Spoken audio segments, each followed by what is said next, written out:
নাঙ্গলকোটে ইমরান ভূঁইয়া বাদলের ভোজ সভায় কুমিল্লা দক্ষিণ জেলা বিএনপির নেতৃবৃন্দ।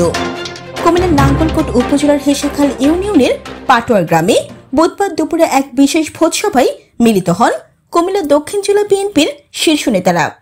হেসাখাল ইউনিয়ন বিএনপির দ্বিবার্ষিক সম্মেলন উপলক্ষে আয়োজিত এই ভোজ সভা পরিণত হয় এক প্রাণবন্ত মিলন মেলায়।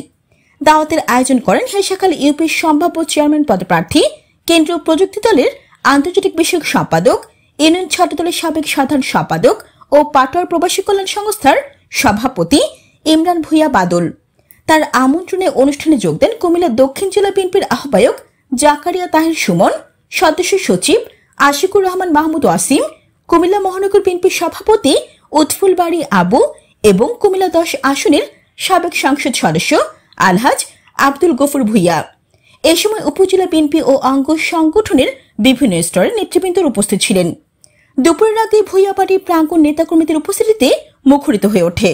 আমন্ত্রিত অতিথিদের ফুল দিয়ে বরণ করেন আয়োজক সম্ভাব্য চেয়ারম্যান পদপ্রার্থী ইমরান ভূঁইয়া বাদল।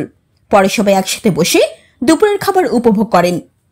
সম্ভাব্য চেয়ারম্যান পদপ্রার্থী ইমরান ভূঁইয়া বাদল বলেন, এই আয়োজন শুধু ভোজন বিলাস নয়, এটি ছিল নেতাকর্মীদের মধ্যে সৌহার্দ্য, ভ্রাতৃত্ব ও সাংগঠনিক বন্ধন দৃঢ় করার সুযোগ। খাবার শেষে নেতারা সম্মেলন স্থানের উদ্দেশ্যে যাত্রা করেন।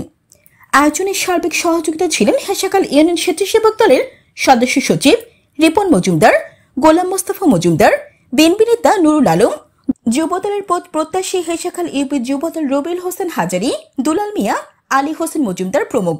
স্থানীয় রাজনৈতিক মহলে এই আয়োজন নিয়ে ব্যাপক আলোচনা চলছে।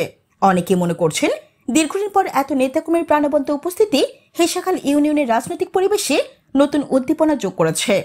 Jannatul Afsana, N news 24 TV.